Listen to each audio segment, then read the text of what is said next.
ये मूवी ऐसे लोगों के बारे में है जिनके पास सुपर पावर्स थी, लेकिन ये अपनी पावर्स का इस्तेमाल किसी की मदद के लिए नहीं बल्कि अपने फायदे के लिए किया करते थे। उन सभी को आर्मी के द्वारा अरेस्ट किया गया था और कई सालों के लिए जेल की सजा हो गई थी। लेकिन अमेंडा नाम की एक इंटेलिजेंस ऑफिसर जो कि अमेरिकन गवर्नमेंट के लिए काम किया करती थी, इन सभी कैदियों को एक ऑफर देती है कि अगर मैं जैसा कहूंगी तुम वैसा करोगे तो तुम्हारी सजा 10 साल तक माफ कर दी जाएगी। उनमें से कुछ लोग तो उसे मना कर देते हैं, लेकिन ज्यादातर उसके ऑफर को एक्सेप्ट कर लेते हैं। लेकिन मना करने वालों के पास कोई चॉइस नहीं थी। अमेंडा उन्हें मेंटल टॉर्चर करके अपनी टीम में शामिल कर ही लेती है। वो 10 लोगों की टीम बनाती है और उस टीम का नाम रखती है टास्क फोर्स एक्स। इस टीम में शामिल थे रिक फ्लैग जो कि एक मिलिट्री ऑफिसर था, हार्ली क्विन जो कि एक मनोवैज्ञानिक थी, कैप्टन बूमरैंग जो अपने बूमरैंग को एकमात्र हथियार की तरह इस्तेमाल करता था, सेवेंट जिसका निशाने से कोई भी नहीं बच सकता था, विसिल नाम का एक अजीब सा जानवर, टीडी के नाम का एक बच्चा जिसके पास सुपर पावर्स थी कि वो अपनी बॉडी पार्ट्स को अलग कर सकता था, ब्लैक गार्ड और जेवलिन थ्रो जो अपने एनिमीज को एक भाले से मारता था। क्योंकि इतने खतरनाक क्रिमिनल्स को खुला छोड़ना काफी रिस्की था, इसलिए अमेंडा ने उनके सिर के अंदर एक बॉम्ब फिट कर दिया था ताकि अगर कोई भी वहां से भागने की कोशिश करे या अपने मिशन को छोड़े तो अमांडा उसे मार सके। अमेंडा उन्हें उनके मिशन के बारे में बताती है।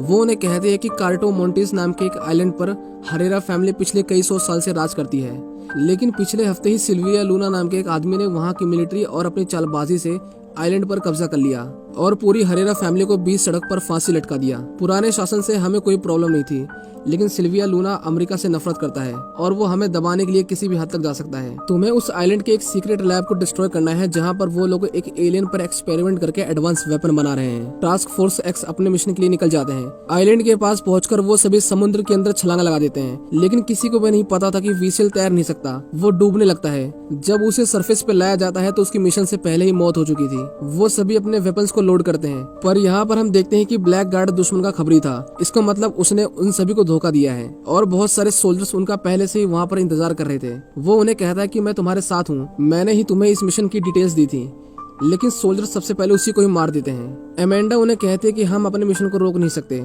तुम्हें आगे बढ़ना होगा। टीडी के अपने पावर्स का इस्तेमाल करता है जो कि उनकी किसी भी काम नहीं आती और एक एक करके सभी मेंबर्स मारे जाते हैं। सेवेंट इस तरह सभी को मरते देख डर जाता है और वहाँ से भागने लगता है। अमेंडा उसे वार्न करती है कि तुम अगर मिशन छोड़ के गए तो मैं तुम्हें मार दूंगी, लेकिन वो इस बात को नहीं सुनता। इसलिए अमेंडा उसके सिर में लगे बॉम्ब को एक्टिवेट कर देती है, जिसके ब्लास्ट से वो एक दर्दनाक मौत मारा जाता है। जेवलिन मरते वक्त अपने भाले को हार्ली क्विन को दे देता है और अब उनकी टीम के अंदर सिर्फ हार्ली क्विन और रिक फ्लैग ही बचे थे। लेकिन यहाँ पर अमेंडा का मिशन फेल नहीं हुआ था, बल्कि उसने बैकअप के लिए एक और टीम बना रखी थी जो उस आइलैंड के दूसरे किनारे से एंटर करते हैं। इस टीम में टोटल 5 लोग थे, blood spot, peace maker, polka dot man, red catcher 2 और एक इंसान जिसकी आधी बॉडी शार्क की थी। ब्लड स्पॉट काफी अच्छा इंसान था, वो तो इस मिशन का हिस्सा भी नहीं बनना चाहता था, लेकिन अमेंडा ने उसकी बेटी को जेल में डालने की धमकी दी थी, इसलिए उसे यहाँ पर आना पड़ा। वो सभी थोड़ी देर के लिए आराम करते हैं, लेकिन शार्क को भूख लगती है, इसलिए वो उस लड़की को खाने की कोशिश करता है। टीम के लोग उसे रोकते हैं और उसे मारने वाले थे, लेकिन किंग शार्क वादा करता है कि वो अपनी टीम को नहीं खाएगा।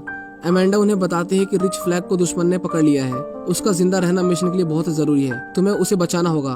वो दुश्मन की कैंप में जाते हैं और शार्क सभी को खाने लगता है। पीस मेकर और ब्लड शॉट तो एक दूसरे से लोगों को मारने का कंपटीशन ही कर रहे थे, लेकिन थोड़ी देर बाद उन्हें पता चलता है कि जिन लोगों की उन्होंने जान ली वो उनके दुश्मन नहीं थे, बल्कि वो तो रिक की मदद कर रहे थे। एक लड़की अपने दोस्तों की मौत से काफी गुस्सा थी, लेकिन रिक उसे शांत करता है। दूसरी तरफ लैब के अंदर थिंकर नाम का एक साइंटिस्ट सिल्विया लूना को स्टारफिश एलियन के बारे में बताता है, जिसके शरीर से निकलने वाले छोटे छोटे स्टारफिश ह्यूमंस के ब्रेन को कंट्रोल कर सकते हैं। हार्ली क्विन को उन लोगों ने बंदी बना लिया था, उसे नए कपड़े दिए जाते हैं और उसे सजाकर सिल्विया लूना के सामने पेश किया जाता है। ऐसा इसलिए किया जा रहा था क्योंकि हार्ली भी अमेरिका से नफरत किया करती थी। सिल्विया हार्ली से कहता है कि वो उसे शादी करना चाहता है और अब जो वेपन्स हमारे पास है उससे हम पूरे अमेरिका पर राज करेंगे। हार्ली को उसकी बातों से कुछ भी फर्क नहीं पड़ रहा था, लेकिन जब वो उसे कहता है कि इस जंग के अंदर औरतें, बच्चे, बूढ़े सभी मारे जाएंगे, तो हार्ली उसे शूट कर देती है क्योंकि वो इनोसेंट लोगों की जान नहीं लेती थी।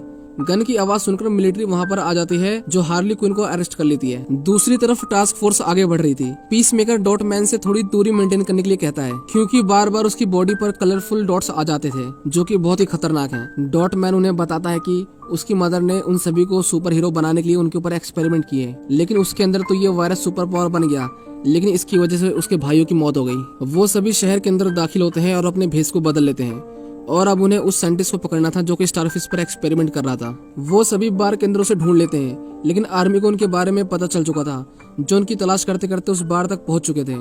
रैट कैचर साइंटिस्ट को पीछे के रास्ते से निकाल लेती है, लेकिन पीस मेकर, रिक और ब्लड स्पॉट पकड़े जाते हैं। उन तीनों को जनरल के पास लेके जाया जा रहा था, जहाँ पर उन्हें पता चलता है कि हार्ली क्विन अभी तक जिंदा है। वो सभी उन्हें मारकर वहाँ से एस्केप कर जाते हैं और अब उनका सबसे पहला मिशन था हार्ली क्विन को बचाना।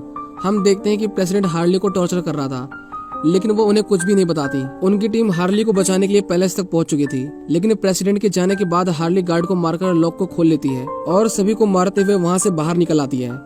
लेकिन टास्क फोर्स को नहीं पता था कि वो बाहर आ चुकी है। जब हार्ली उन्हें देखती है तो वो बहुत ज्यादा खुश होती है, क्योंकि उसे उम्मीद नहीं थी कि कोई उसे बचाने के लिए आएगा। अब उनका आखिरी मिशन रह गया था, जो था उस लैब को डिस्ट्रॉय करना। साइंटिस्ट गन पॉइंट पर उन्हें अंदर जाने में मदद करता है। उनकी पूरी टीम अंदर जाकर डिवाइड हो जाती है। ब्लड स्पॉट, पीस मेकर और शार्क बिल्डिंग में बॉम्ब लगाते हैं और बाकी बचे हुए लोग प्रोजेक्ट स्टारफिश को डिस्ट्रॉय करने के लिए जाते हैं। साइंटिस्ट उन्हें लैब के अंदर लाता है, जहाँ पर हम देखते हैं कि स्टारफिश लोगों के चेहरे पर चिपके हुए हैं और ह्यूमंस की बॉडी पार्ट्स को काटकर उन पर एक्सपेरिमेंट किए जा रहे थे। वो साइंटिस्ट उन्हें बताता है कि ये एक्सपेरिमेंट पिछले 30 सालों से किया जा रहा है। ये एलियन सबसे पहले अमेरिका में मिला था, लेकिन वो लोग अपने देश के अंदर ये एक्सपेरिमेंट नहीं करना चाहते थे, इसीलिए उन्होंने इस आइलैंड पर उस एलियन को भेज दिया और सीक्रेटली उसे फंडिंग देते रहे। इसका मतलब ये था कि इन सभी एक्सपेरिमेंट में अमेरिका भी इन्वॉल्व था और अमेंडा इस सच को बाहर आने देना नहीं चाहती थी, इसलिए उसने ये पूरा मिशन तैयार किया। जब रिक फ्लैग को पता चलता है कि उनके देश अमेरिका ने इतने सारे लोगों की जान ली, तो वो काफी इमोशनल हो जाता है और डिसाइड करता है कि वो इस सच्चाई को पूरी दुनिया को बताएगा। वो कंप्यूटर से हार्ड डिस्क निकाल लेता है जिसमें एक्सपेरिमेंट के बारे में सारी इन्फॉर्मेशन थी। वहाँ पर पीस मेकर आता है जो रिक के ऊपर अपनी गन को पॉइंट कर लेता है और यहाँ पर हमें पता चलता है कि अमेंडा ने उसे लैब के साथ साथ सारे डॉक्यूमेंट्स और सबूतों को डिस्ट्रॉय करने के लिए भेजा था। लेकिन अब क्योंकि रिक, फ्लैग और रैट कैचर को सच्चाई का पता है, इसलिए पीस मेकर को उन दोनों को मारना पड़ेगा। दूसरी तरफ हम किंग शार्क को देखते हैं, जो कि एक बड़े से फिश टैंक के अंदर जेलीफिश देखता है। वो जेलीफिश देखने में बहुत ही प्यारी थी, इसलिए वो उनके साथ खेलने लगता है। उन्हें मिलिट्री ने चारों तरफ से घेर लिया था। हार्ली, डॉटमैन और ब्लड स्पॉट लैब के ऑफिस के अंदर छिप जाते हैं, पर सोल्जर उन्हें नोटिस कर लेते हैं और उनकी फायरिंग से पहले ही डॉटमैन उनके ऊपर एक्सप्लोजिव फेंक देता है। लेकिन वो बाय मिस्टेक उनकी बिल्डिंग में लगाए गए बॉम्ब से कोलाइड कर जाता है और एक के बाद एक एक्सप्लोजन स्टार्ट हो जाता है। किंग शार्क जिस फिश टैंक के सामने खड़ा था वो ब्रेक हो जाता है और वो मछलियों के साथ बहता हुआ अपने मेंबर्स के पास आ जाता है। पर हम देखते हैं कि फिशेस काफी खतरनाक थी। वो सभी मिलकर किंग शार्क को काटने लगती हैं और वो इंजर्ड होकर बिल्डिंग से नीचे गिर जाता है। उसकी बॉडी से काफी ब्लड निकल चुका था। ऊपर से सोल्जर्स उसके ऊपर गोलियों की बौछार कर देते हैं, पर उसे गोलियों का कुछ भी असर नहीं होता और वो उन सभी को खाने लगता है। पीस मेकर रिक को शूट करने ही वाला था, लेकिन बिल्डिंग कोलैप्स कर जाती है और वो सभी बुरी तरह से इंजर्ड हो जाते हैं। इतने बड़े ब्लास्ट की वजह से वो स्टारफिश आजाद हो जाती है और उस साइंटिस्ट को मार डालती है। रिक और पीस मेकर की बहुत एपिक फाइट होती है, जिसमें रिक उसे बहुत बुरी तरह से मारता है, लेकिन लास्ट मोमेंट पर पीस मेकर उसके दिल पर एक नुकीले पत्थर से वार कर देता है, जिसकी वजह से उसकी मौत हो जाती है। वो देखता है कि रैट कैचर यानी वो लड़की हार्ड ड्राइव को उठा लेती है और वहाँ से भाग जाती है। बाहर आकर वो देखती है कि पूरी बिल्डिंग कोलैप्स कर रही है और दूसरी तरफ हार्ली, डॉटमैन और ब्लड स्पॉट ऊपर अपनी जान बचाने के लिए पूरी कोशिश कर रहे थे। पीस मेकर उस लड़की को मारने ही वाला था, लेकिन तभी ब्लड स्पॉट ऊपर से नीचे गिरते गिरते उस फ्लोर पर पहुंचता है जहां पर पीस मेकर था। वो देखता है कि पीस मेकर रैट कैचर को मारने ही वाला था, इसलिए वो उसके ऊपर फायरिंग करता है। पीस मेकर भी उसके ऊपर फायरिंग करता है, लेकिन ब्लड स्पॉट की बुलेट साइज में छोटी होती है, जो उसके बुलेट से पास होते हुए पीस मेकर के गले में लगती है और वो मारा जाता है। रैट कैचर उसे बताती है कि पीस मेकर ने रिक को मार दिया है और ये एलियन एक्सपेरिमेंट अमेरिका ही करवा रहा है। लेकिन तभी वो एलियन स्टारफिश बिल्डिंग से बाहर निकलती है और हम देखते हैं कि उसका शरीर कितना भारी भरकम और विशालकाय था। उसके सेंटर में एक बड़ी सी आंख भी थी। मिलिट्री उसके ऊपर फायरिंग करती है, लेकिन उनकी बुलेट्स उसका बाल भी बांका नहीं कर पाती। वो अपने शरीर से हजारों की संख्या में छोटी छोटी स्टारफिश निकालती है, जो लोगों के चेहरे पर जाकर चिपक जाती हैं और कुछ ही देर बाद वो लोग दोबारा से उठ खड़े होते हैं और शहर की ओर बढ़ने लगते हैं। अमेंडा देखती है कि उन्होंने स्टारफिश को आजाद कर दिया है, लेकिन उसका मिशन पूरा हो चुका था, जो कि इस एक्सपेरिमेंट से अपने सबूतों को मिटाना था। वो उन्हें ऑर्डर देती है कि तुम लोग वापस आ जाओ। हमारे दुश्मनों का जितना ज्यादा नुकसान होगा उतना उन्हें दबाना आसान होगा। स्टारफिश शहर के लोगों को मार रही थी। वो इतने मासूम बच्चों और लोगों को मरते देना नहीं चाहता था, इसलिए वो उनके ऑर्डर को फॉलो नहीं करता और वो सभी स्टारफिश को रोकने के लिए चले जाते हैं। अमेंडा उनके ब्रेन में लगे हुए बॉम्ब्स को एक्सप्लोड करने की धमकी देती है, लेकिन कोई भी उसके ऑर्डर को नहीं सुनता। अमेंडा जस्ट बॉम्ब के बटन को प्रेस करने ही वाली थी, लेकिन उसके साथ के लोग उसे मारकर बेहोश कर देते हैं, क्योंकि उन्हें भी पता था कि अमेंडा गलत कर रही है। वो सभी उनकी टीम को गाइड करने लगते हैं। ब्लड स्पॉट अपनी गन को अपग्रेड करके उसके ऊपर फायरिंग करता है। किंग शार्क को कुछ भी नहीं सूझता तो वो उसे खाना शुरू कर देता है। डॉटमैन उसके पैरों पर एक्सप्लोजन करता है, जिसकी वजह से उसे काफी नुकसान पहुंचता है, लेकिन स्टारफिश उससे अपने पैरों के नीचे कुचलकर मार डालती है। शहर के लोग ब्लड स्पॉट पर हमला करते हैं, लेकिन उसकी बुलेट्स खत्म होने की वजह से उसे हैंड टू हैंड कॉम्बैट करना पड़ता है। रैट कैचर शहर के सभी रैट्स को बुलाकर स्टारफिश के ऊपर हमला करवा देती है, लाखों की संख्या में रैट्स उसे खाने लगते हैं। हार्ले भी अपने जैवलिन यानी अपने भाले को लेकर उसकी आंख के अंदर चली जाती है। हम देखते हैं कि रैट्स उसकी आंखों के अंदर घुसकर उसके अंदर की नसों को काटने लगते हैं और जेलीफिश की आंख पूरा खून से भर जाती है और फाइनली इतनी इंजरीज की वजह से वो एक बिल्डिंग के ऊपर गिर जाता है और मारा जाता है। वो सभी रिक और डॉटमैन को याद करके काफी इमोशनल हो जाते हैं। अमेंडा उन्हें कॉल करती है और उन्हें मारने की धमकी देती है।